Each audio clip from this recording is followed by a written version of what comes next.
Un seul être vous manque, une lourde et étouffante chaleur enserrait Paris, depuis le début du mois d'août.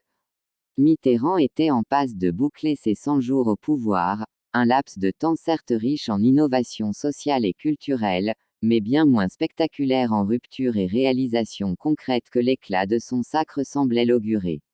L'état de grâce dans lequel il baignait encore allait immanquablement commencer à se craqueler à la rentrée politique, à la reprise des affaires, sitôt les Français revenus des vacances, au sortir de la torpeur anesthésiante de l'été. À la Gazette, l'on se préparait en conséquence à cela. De par sa ligne et ses positions contre l'Ancien Régime et pour une alternance de gauche au pouvoir, le journal avait amélioré son audience et considérablement augmenté ses ventes. Mais la vague électorale qu'il avait portée jusque-là n'était pas loin de s'aplatir. Il devait, pour demeurer à flot, non pas continuer à donner la soupe aux socialistes, mais plutôt avoir une attitude éditoriale objectivement critique à leur endroit et envers toutes les formations politiques reléguées dans l'opposition. La Gazette resterait donc ancrée à gauche, mais jouerait pleinement le jeu démocratique, par respect pour tous ses lecteurs et dans son propre intérêt éthique, déontologique et commercial. C'est ce choix arbitré par Coralie qui fut entériné. En raison de l'élection présidentielle et de tout ce qui s'ensuivit, Mademba avait été exceptionnellement réquisitionné ainsi que d'autres agents de la rédaction qui, eux aussi, auraient dû normalement partir en congé, à cette période. Il avait si bien tiré son épingle du jeu, tant à la correction qu'à travers ses chroniques chiadées à point et rendues quotidiennes, qu'à la fin du branle-bas de combat électoral, il fut promu chef de la section Afrique du Bureau international du journal. Exténué par la débauche d'énergie dont il venait de faire montre, Mademba demanda à finalement bénéficier de son congé légal et des jours compensatoires qui lui étaient dus, en sus. Il en était à une année passée de 4 mois au service de « La Gazette ». Coralie fut un tantinet réticente à lui accorder, d'un coup, un temps de vacances conséquemment long, d'au moins 45 jours en tout. Mais elle finit par se plier au désir de son poulain, avec le sourire. Mademba savoura ses premiers jours d'oisiveté dans un Paris vidé d'une bonne partie de son monde, comme toujours au mois d'août. Presque tous ses amis de Lucien Paye et de Belleville étaient au Sénégal pour les vacances d'été. Très peu avaient franchi le Rubicon pour un retour définitif, vu la situation toujours très critique qui prévalait au pays. Lui, il avait bien voulu se la couler douce à Paris avec son amoureuse ou partir ensemble, loin, dans n'importe quel coin de France, pourvu qu'il fût charmant et accueillant. Depuis 5 années qu'il vivait dans l'Hexagone, il n'en connaissait que la capitale. Mais Adriana avait d'autres projets. Elle venait tant bien que mal de terminer ses études avec le parchemin convoité en poche, sa maîtrise en gestion. Et, cerise sur le gâteau, elle avait été retenue, après un casting des plus serrés, pour aller défiler aux États-Unis pour Black & Beautiful, une maison de couture afro-américaine qui avait été présentée comme parmi les plus grandes. Ce voyage obnubilait la jeune fille qui y voyait le début de la concrétisation de son rêve de devenir top modèle international noir tel Peggy Dillartoon, Naomi Sims, Donia Luna, Shari Belafonte ou Rebecca Ayoko. Mademba n'en avait pas moins émis quelques réserves, notamment sur la crédibilité de cette boîte américaine inconnue au bataillon et qui apparaissait abruptement comme faisant partie des meilleurs. Mais ces appréhensions furent loin d'être partagées par Adriana qui, tout à la fièvre de ses préparatifs, n'écoutait et n'entendait plus rien.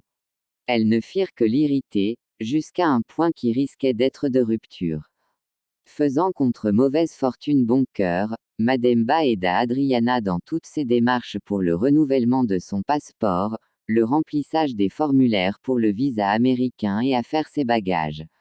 Le jour du départ pour New York, il l'accompagna à l'aéroport Roissy-Charles de Gaulle jusqu'à ce qu'elle entrât en salle d'embarquement, après de chaudes embrassades. Mademba s'en retourna à Paris où il se sentit bien seul.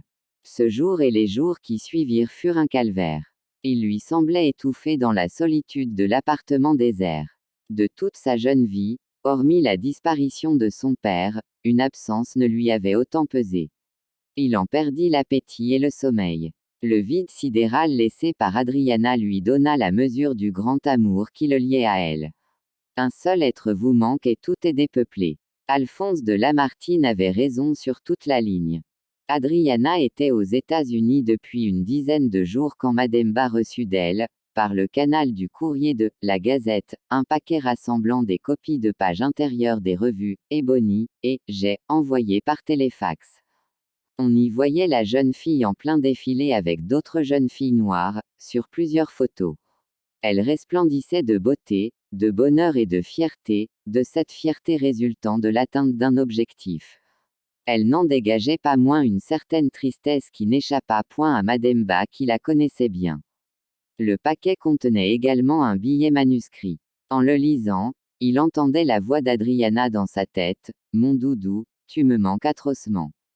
Je fais tout mon possible pour que la peine que j'ai d'être si loin de toi n'affecte pas trop mon travail. Mais je souffre. Je ne fais que penser à toi, à tout instant. J'ai hâte de te revenir. Mais je vais devoir rester loin de toi, plus de temps que prévu.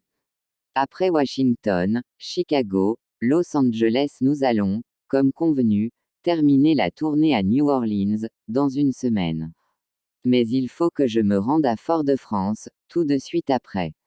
Un de mes oncles m'a fait suivre un télégramme pour m'apprendre que mon papa est gravement malade et qu'il demande après moi, avec insistance.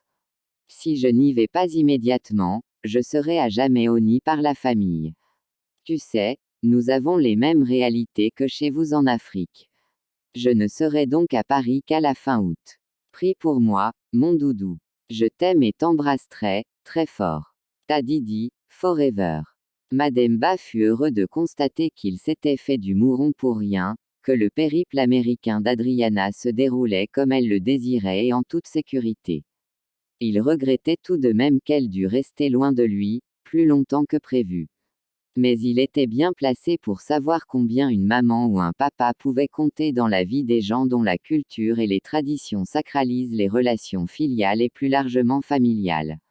Il lui peinait toutefois de continuer à se languir d'Adriana plus de 2 semaines encore, désespérément seul à Paris. L'amoureux transi essayait de gommer son vague à l'âme par de longues promenades à travers la ville. Il pouvait passer des heures au musée du Louvre, à s'extasier devant les tableaux de maîtres tapissant les murs de ses galeries mais aussi de nombreuses autres œuvres d'art et vestiges témoins de l'ancienneté et de la diversité des richesses culturelles des civilisations du monde. Il lui arrivait d'entrer dans l'usine à gaz pour consulter en diagonale quelques ouvrages, s'il ne s'arrêtait pas en bas, sur l'esplanade Beaubourg, pour profiter des spectacles donnés par des artistes de rue, à longueur de journée, surtout quand le soleil était radieux. Il faisait, de temps à autre, du lèche-vitrine sur le grouillant boulevard Saint-Michel où il n'était pas rare de croiser des dévots de la secte Hare Krishna dans leur pagne crème ou orange, chantant leur mantra en dansant au son de tambours et de cymbales. Une après-midi, il était à Montmartre, sur la place du Tertre, hésitant à se laisser croquer le portrait, comme de nombreux touristes assis face à des artistes aux airs de bohémiens sous leur parasol. Poursuivant finalement son chemin, il fut abordé et fiévreusement dragué, sur le parvis de la grande basilique du Sacré-Cœur, par un gai américain qui croyait dur comme fer ce qu'on lui avait raconté sur les Africains, que la bisexualité était inscrite dans leur gène, comme chez certaines bêtes sauvages. Dégoûté, il avait interrompu sa promenade et pris le chemin du retour à la rue Bonnier. En montant les escaliers, il entendit le téléphone carillonner dans l'appartement. Il se hâta d'ouvrir et de décrocher. Coralie était au bout du fil. Alors Mademba, et ses vacances à Paris. J'espère que tu te reposes bien. Tu nous manques vraiment.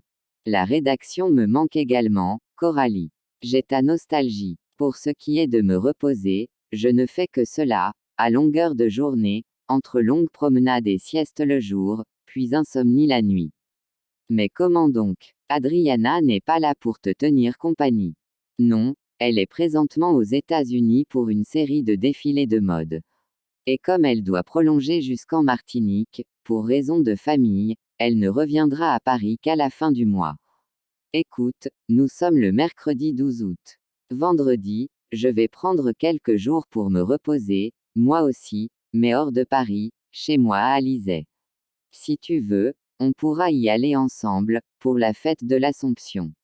C'est moi qui t'invite. Mademba accepta. Il avait viscéralement besoin de sortir de Paris, de s'en évader et avoir de la compagnie, ne serait-ce pour 2 ou 3 jours.